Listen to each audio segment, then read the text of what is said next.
Hello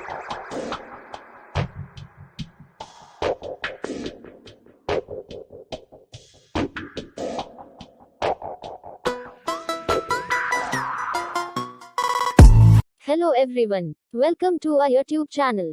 My View My channel, in association of Teaching Point. Like, subscribe, comment. Visit our website www.teachingpoint.org.in. So now we are moving to the next question, that is section B, JEE Mains 2023 January attempt first shift 25 जनवरी 2023 का paper है हमारे पास। Question number 30 है, a liter of buffer solution contains 0.1 mole of each of ammonia and ammonium chloride on the addition of 0.02 mole of HCl by dissolving gaseous HCl. The pH of the solution is found to be, हमें 10⁻³ में इसको express करना है। Given है हमें pKb value of ammonia that is 4.745, log 2 की value 0.3010 and log 3 that is 0.4771 and T is 298 Kelvin। तो सबसे पहले हम यहाँ पे क्या लिखेंगे, गिवन क्या दिया है इस क्वेश्चन में। तो गिवन में अगर हम देखें NH3 का अमाउंट दे रखा है 0.1 मोल, ठीक है। NH4Cl का अमाउंट दे रखा है 0.1 मोल, दोनों का अमाउंट 1 मोल दे रखा है। अब ये तो वैल्यू फिक्स है हमारी। अब हुआ क्या कि जब हमारा NH3 HCl के साथ रिएक्ट करेगा तो क्या बनाएगा, NH4Cl बनाएगा। तो NH3 का अमाउंट इनिशियली कितना दे रखा है 0.1 मोल और HCl का 0.02 मोल। तो भाई दोनों में जो रेशियो आ रहा है वो 1:1 आ रहा है। तो इसका मतलब यहाँ पे जो अमोनियम क्लोराइड फॉर्म होगा वो 0.02 मोल बचेगा और अमोनिया में से जो कंसंट्रेशन माइनस होगी वो भी इतनी होगी क्योंकि HCl से 0.02 mole of ammonia he react करके 0.02 मोल NH4Cl बनाएगा। तो इसका मतलब अमोनिया की जो नेक्स्ट कंसंट्रेशन रहेगी वो रहेगी 1 माइनस 0.02 दैट इज 0.08, ठीक है। और अमोनियम क्लोराइड की कितनी है 0.02 और इनिशियली कंसंट्रेशन अमाउंट कितना दे रखा था दैट इज 0.1, तो इसकी वैल्यू होगी 0.12 मोल, इसकी भी कितनी है मोल। तो दोनों किसके अंदर प्रेजेंट है 1 लीटर के अंदर, तो ये इनकी मोलर कंसंट्रेशन हो जाएगी। अब देखिए आगे नेक्स्ट पॉइंट पे हमें क्या करना है, हम यहाँ पे डायरेक्ट क्या करेंगे POH निकालेंगे। POH में हमारे पास फॉर्मूला क्या होगा, PKB is equal two plus log concentration of salt that is NH4Cl upon concentration of base, तो यहाँ पे बेस क्या है अमोनिया। क्लियर है। पीकेबी की वैल्यू दे रखी है 4.745 प्लस लॉग अमोनियम क्लोराइड की कंसंट्रेशन दे रखी है 0.12 और NH3 की दे रखी है 0.08। दोनों को अगर हम सॉल्व करेंगे तो डेसिमल से डेसिमल 4 2 जा 8 4 3 जा 12 दैट इज 4.745 प्लस लॉग 3/2।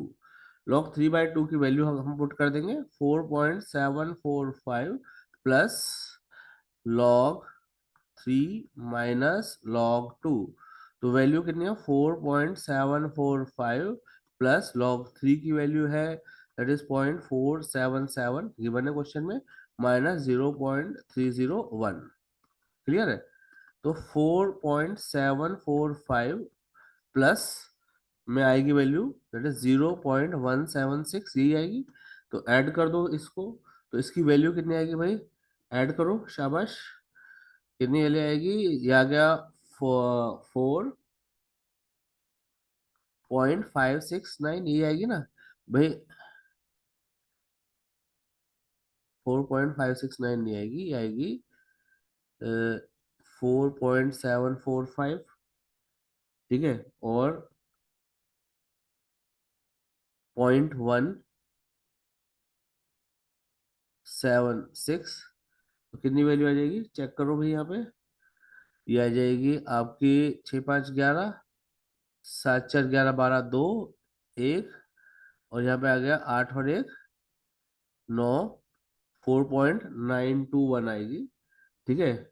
जो हमारे पास 4.921 है 4.921 है, ये किसकी वैल्यू है, पी ओ एच, तो पी एच क्या होगा 14 minus P O H, that is 14 minus 4.921। तो करो भाई, 14 को माइनस करो, 1 2 3, 4.921, तो 10 में से एक गया 9, 7 में से दो गए, 9 में से 2 गए, तो क्या बचेगा यहाँ पे 7, 7 वैल्यू आएगी। और यहाँ पर क्या होगा, 9 में से 9 गए 0.9, तो वैल्यू क्या आएगी, दैट इज 9.079, जिसको हम अप्रोक्स क्या लेंगे 9। ठीक है, तो वैल्यू क्या आएगी 9 यहाँ पे आएगी। क्लियर है। तो यहाँ पे हमें pH of the solution find out करना है। ठीक है, 9 पीएच आया है हमारा। ठीक है, तो 9 पीएच है, इसको 10 पावर -3 में मल्टी अरेंज करना है। ठीक है, तो 9, ये लिखा है ना, nearest integer pH of the solution हमें फाइंड आउट करना है 10 पावर -3 की टर्म में। तो इसका मतलब हम इसमें क्या करें, 10 पावर -3 क्या करें, 9 इंटू 10 पावर 3 अपॉन 10 पावर 3, तो ये जाएगा 9000 इंटू 10 पावर -3। ठीक है, तो नेट क्या आएगी, 9 ही यहाँ पे वैल्यू आएगी। ठीक है, 9000 अगर आप लिखना है तो लिख दीजिए यहाँ पे, 9000 इंटू 10 पावर -3 ही नियरेस्ट इंटीजर में वैल्यू आएगी। ठीक है, तो ये हमारा क्या रहेगा, वैल्यू क्या रहेगी, 9 इंटू 10 पावर 3 इंटू 10 पावर -3। ठीक है, तो ये वैल्यू आएगी इंटू 10 पावर -3 में इसको लिख देंगे। ठीक है, इज दैट पॉइंट क्लियर। तो पीएच क्या रहेगा इसका, 9 रहेगा। देखो एक्सप्रेशन में भी इन्होंने, देखो आंसर हमारा सीधा आ गया था 9, बट इन्होंने कहा 10 पावर -3 में एक्सप्रेस करना है, तो आंसर हमारा होगा ये। और यहाँ पे 9000 लिख लो, चाहे 9 की पावर 3 लिख लो। ठीक है, ये आपको इस तरह से क्वेश्चन को देखना पड़ेगा। ठीक है, इज दैट पॉइंट क्लियर।